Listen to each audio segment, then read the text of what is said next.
जय श्री कृष्ण मित्रों, स्वागत है आपके अपने चैनल पर। क्या आपने कभी सोचा है कि जीवन में दुख क्यों आता है? जब सब कुछ हमारे पास होता है तब भी मन खाली और बेचैन क्यों महसूस करता है? हम खुशी की तलाश में पूरी जिंदगी दौड़ते हैं, लेकिन थोड़ी सी परेशानी आते ही हमारा मन टूट जाता है। आज से हजारों वर्ष पहले कुरुक्षेत्र की रणभूमि में जब अर्जुन भी दुख, भय और मोह में डूब गए थे, तब भगवान श्री कृष्ण ने उन्हें ऐसा ज्ञान दिया जो केवल युद्ध के लिए नहीं बल्कि हर उस व्यक्ति के लिए है जो जीवन में दुख और संघर्ष का सामना कर रहा है। आइए जानते हैं भगवान श्री कृष्ण के अनुसार दुख का असली कारण क्या है और उससे मुक्ति का मार्ग क्या है। दुख का पहला कारण मोह और आसक्ति, अटैचमेंट। भगवद गीता श्लोक। ध्यायतो विषयान् पुंसः संगस्तेषु पजायते, संगात संजायते कामः, कामात क्रोधो अभिजायते। अर्थ, जब मनुष्य बार बार किसी वस्तु या व्यक्ति के बारे में सोचता है तो उससे आसक्ति पैदा होती है। आसक्ति से इच्छा, इच्छा पूरी न होने पर क्रोध और अंत में दुख उत्पन्न होता है। एक कहानी है बंदर और जार की। एक शिकारी ने एक घड़े में छोटे मुंह वाला बर्तन रखा और उसमें मीठे फल डाल दिए। एक बंदर ने अंदर हाथ डालकर फल पकड़ लिया, लेकिन मुट्ठी बंद होने के कारण उसका हाथ बाहर नहीं निकल पाया।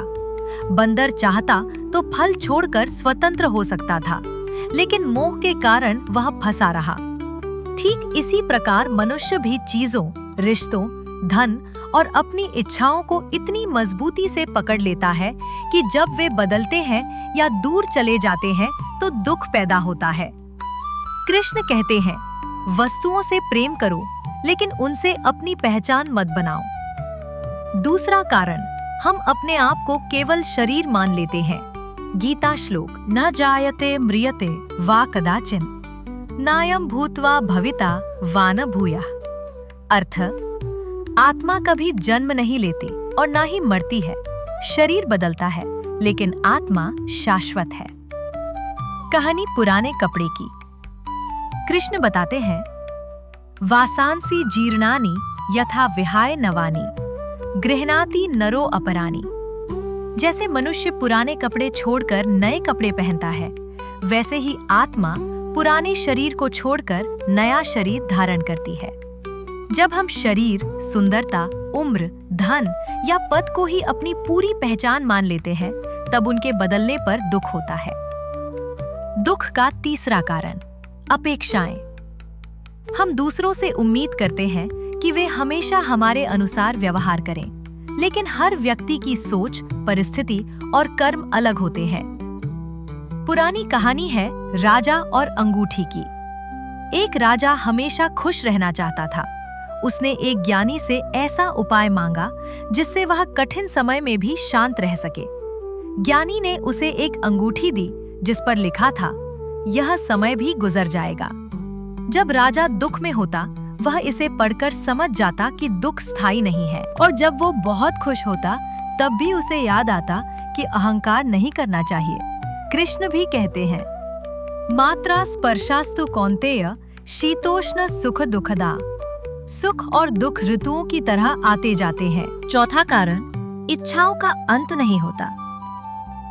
एक कहानी है फिशरमैन और बिजनेसमैन की। एक अमीर व्यापारी ने एक मछुआरे से पूछा, तुम ज्यादा मेहनत करके अधिक पैसे क्यों नहीं कमाते?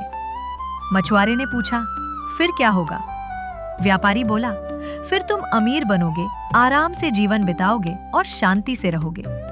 मछुआरा मुस्कुराया और बोला, जो शांति आप भविष्य में पाने की बात कर रहे हैं, मैं उसे आज ही अनुभव कर रहा हूँ। कृष्ण कहते हैं कि इच्छाएं समुद्र की लहरों की तरह है। एक इच्छा पूरी होती है तो दूसरी जन्म ले लेती है। पांचवा कारण, परिणाम से अत्यधिक लगाव। कृष्ण का सबसे प्रसिद्ध संदेश, कर्मण्येवाधिकारस्ते मा फलेषु कदाचन। गर्थ, तुम्हारा अधिकार केवल कर्म करने में है, उसके फल पर नहीं। Real life example. एक छात्र परीक्षा की तैयारी करता है। यदि उसका ध्यान केवल परिणाम पर होगा तो वह चिंता और भय से भर जाएगा। लेकिन यदि वह अपना पूरा ध्यान मेहनत और सीखने पर लगाएगा तो उसका मन शांत रहेगा। कृष्ण हमें सिखाते हैं कि प्रयास हमारे हाथ में है, लेकिन परिणाम कई कारणों से बनते हैं। छठा कारण, अर्जुन का दुख और कृष्ण का समाधान। महाभारत के युद्ध से पहले अर्जुन ने अपने धनुष गांडीव को नीचे रख दिया। उसके मन में भ्रम, मोह और भय था। वह सोच रहा था, मैं अपने ही परिवार के विरुद्ध कैसे युद्ध कर सकता हूँ।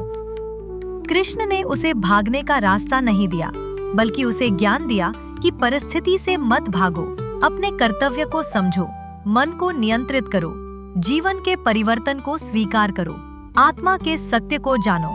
दुख से बाहर आने के लिए कृष्ण के 5 उपाय। 1. परिवर्तन को स्वीकार करो। कुछ भी हमेशा एक जैसा नहीं रहता। 2. कर्म पर ध्यान दो, परिणाम पर नहीं। 3.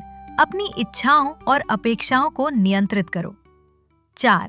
ध्यान, भक्ति और आत्मचिंतन करो। 5. अपने वास्तविक स्वरूप आत्मा को समझो। भगवान श्री कृष्ण कहते हैं कि दुख हमारे जीवन का शत्रु नहीं, बल्कि एक शिक्षक है। दुख हमें यह समझाने आता है कि हम कहाँ आसक्त हो गए हैं, कहाँ हमारी अपेक्षाएं हमें बांध रही हैं और कहाँ हमने अपने वास्तविक स्वरूप को भुला दिया है। जिस दिन मनुष्य संसार की अस्थायी चीजों में स्थायी सुख ढूंढना छोड़ देता है और अपने कर्म, ज्ञान और ईश्वर की भक्ति में आनंद खोजने लगता है, उसी दिन उसके दुख की जंजीरें टूटने लगती हैं। याद रखिए, जीवन में तूफान आना बंद नहीं होंगे, लेकिन भगवान कृष्ण का ज्ञान आपको हर तूफान में स्थिर रहना सिखा सकता है। यदि आपको भगवान श्री कृष्ण का ये दिव्य ज्ञान पसंद आया हो, तो इस वीडियो को लाइक करें, अपने परिवार और मित्रों के साथ साझा करें और हमारे चैनल गीता का ज्ञान जीवन आसान को सब्सक्राइब करें। जय श्री कृष्ण। राधे राधे।